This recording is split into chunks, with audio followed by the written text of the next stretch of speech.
அவர் போட்டிட்டார் அப்படின்னா கட்சிக்கும் ஒரு இன்னொரு பலமாக இருக்கும். அவர் எங்க நிக்கிறாரோ அவர் பக்கத்து தொகுதியிலையும் இன்னும் ஸ்ட்ராங்கா வந்து அவரு நோ டவுட் எல்லாருமே போட்டிடணும். ஆனா அவர் வந்து வேற ஒரு பர்பஸ்க்காக போட்டிடாம இருக்காரு. ஒண்ணு அவரை விட முக்கியமான 11 தொகுதி தான் அவருக்கு வந்து கிடைச்சிருக்கு. அவர்கிட்ட முன்னாள் அமைச்சர் பெருமக்கள், முன்னாள் எம்எல்ஏ பெருமக்கள் நிறைய பேர் அவர்கிட்ட இருக்கிறாங்க. ஸோ அவங்கள இவ்வளோ காலமாக கூட இருந்து அவங்க வந்து கஷ்டத்தவரை எதுவுமே பார்த்தாலும் எந்த லாபமும் எந்த ஆதாயம் அடைஞ்சதில்லை. வருமானத்துக்கான வழியோ ஊரில் கௌரவமோ பேரோ பேச்சு எதுவுமே இல்லாமல் டிடிவி பின்னாடியே இருந்துகிட்டே இருந்தாங்க. அவர் ரொம்ப சட்டிலாக வந்து பல சந்தர்ப்பங்களில் 21, 24 பல சேலஞ்சை ஃபேஸ் பண்ணிட்டே வந்தார். அப்போ இந்த முறை ஒரு மறுமலர்ச்சிக்கான ஒரு வாய்ப்பு கிடைச்சிருக்கும் போது அதை வந்து தன்னை சார்ந்தவர்கள் கொடுக்கறது தான் அவருடைய முயற்சி. விட்டு கொடுத்துட்டார் அப்படின்னு புரிஞ்சுக்கலாம். அதுதான் நான் முதலே சொன்னேன். ஆமாம், அவரை வாழ்ந்த எந்த விதமான குழப்பம் வரக்கூடாதுங்கிறக்க அவரா முன் வந்து செய்து அதுதானே விட்டு கொடுக்கிறது. நான் உங்கள்கிட்ட இன்னைக்கு காங்கிரஸ் கட்சி வந்து கூட்டணி பேசி தொகுதி விட பண்ணியிருக்காங்க.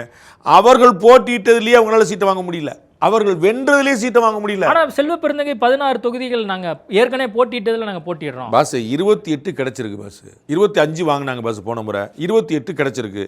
25 நீ வாங்கணுமா இல்லையா? முதல்ல கடந்த முறை போட்டி எனக்கு வேணும்ல அப்படின்னு கடந்த முறை வென்ற 18லே வாங்க முடியல திரும்ப அவங்களால.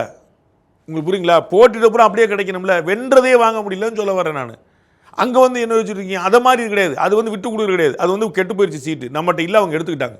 இது அப்படி இல்லை, இவர் தான் அறிவிக்கிறார், வேறு யாரும் கேட்கவே இல்லை. திரு டிடிவி தான் அறிவிக்கிறார், இல்லை பல்வேறு காரணங்களுக்காக நான் அந்த தேர்தலில் போட்டியில்லைன்னு. அது மெக்னானிமிட்டாக விட்டு கொடுக்குறதா, நோ டவுட்.